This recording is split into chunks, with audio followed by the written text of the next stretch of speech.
Okay, so you're probably wondering, if you didn't go to the Shine Retreat, where the heck is this going? And if you were at the Shine Retreat, you're probably saying, I think Jake was at a different Shine Retreat. But don't worry, I got a point to this. To start off, I don't know how many of you follow the NFL or anything, Super Bowl this week, but right there, the Philadelphia Eagles, the guys wearing the dog masks, they, going in, I think it was 3 weeks before postseason started, they were the fan favorite for the NFC, maybe for the Super Bowl. And then they lost their MVP quarterback, Carson Wentz, and they became the underdogs. And they were upset that people thought that, but anyways, they went to their first playoff game and they were playing the defending NFC champions, the Atlanta Falcons, and they ended up winning the game. And afterwards, Chris Long and another gentleman on the team, they decided they're going to wear these masks if they won, because they wanted to rep the underdog look. They wanted to embrace it.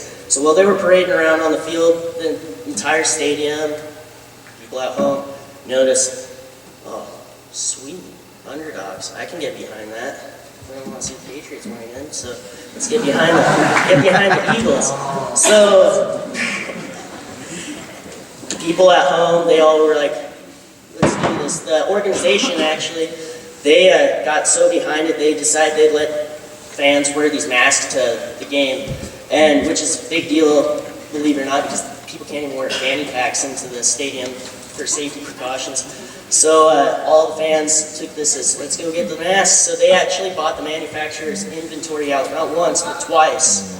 And I just thought, wow, this is really interesting. It's really cool that we all get so excited about the underdogs, that we're inspired by them. We all love a good underdog story.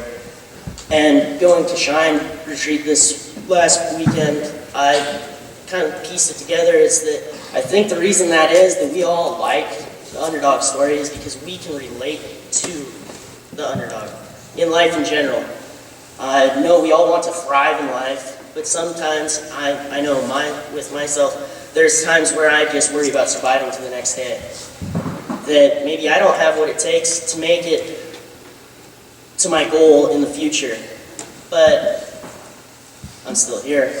And I like to tie that into spiritually. I think we all have problems. There's not a person that doesn't struggle with something, and sometimes we let that weigh down on us, because we're not enough. We can't get to our end goal. But the truth is that if we're all underdogs, shouldn't we rally around each other, encourage one another, let each other know that we are enough, that we can get to the end goal, that there is victory in Christ. We still have skin in the game as long as we're still here.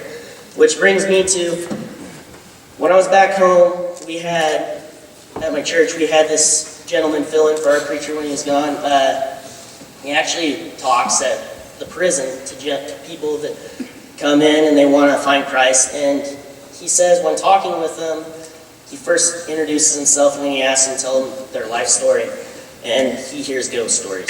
He hears stories about, well, drug deals gone bad, drinking and driving, car accidents, catching bullets, just ghost stories. And he always asks afterwards, he says, so from what I'm hearing, you should be dead. You shouldn't be here right now. And they always, he asks why, and some answer right away and some pause for a bit, but they all normally say, well, I guess God still has a plan for me. And I think it's funny with people like that, the biggest underdogs of all that we can think of, society deems a lost cause, and still they're around. And most of them come out better men, women. And I just think that shows that we still have skin in the game because God still believes in us. And another example is my father. When he was younger, his parents got divorced, and his stepdad abused him.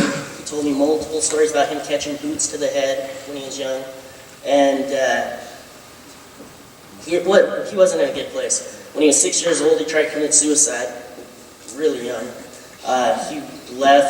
His mom left the house to go to the store.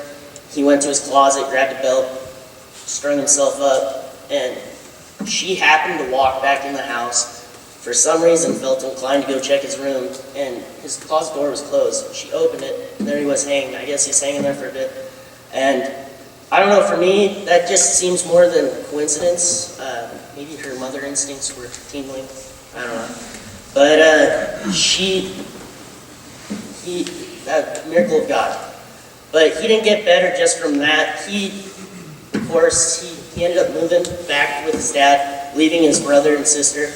And by society standards, he started to succeed. He was captain of the football team, this and that. But he ended up, he was not a good guy. He would go, him and his buddies after practice would go make fun of prostitutes on the side of the street. They'd wait outside bars to beat up drunks. My dad was a scrub. But luckily, he met my mother, and then from that met my grandfather. And my grandfather, he came from a background where none of his siblings had anything to do with the church or anything. He didn't until he was like 25. And he ended up saying that my dad, yeah, he was an underdog, but there's still opportunity for him. God wasn't done with him. So now my dad's baptized, he's 44, he's got 3 kids, and if you saw him or talked with him, you would not think that he'd do those things. And which just brings me to that no matter what background you come from or what problems you're dealing with, you still got skin in the game. He hasn't given up on you yet. He won't. As long as there's time on the clock, you still got a chance. So I just want to say, looking around at each one of you, that we're all underdogs. So let's inspire one another and aspire to inspire.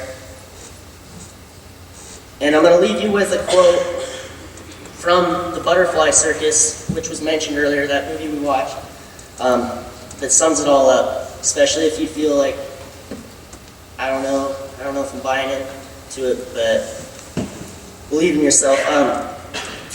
The greater the struggle, the more glorious the triumph.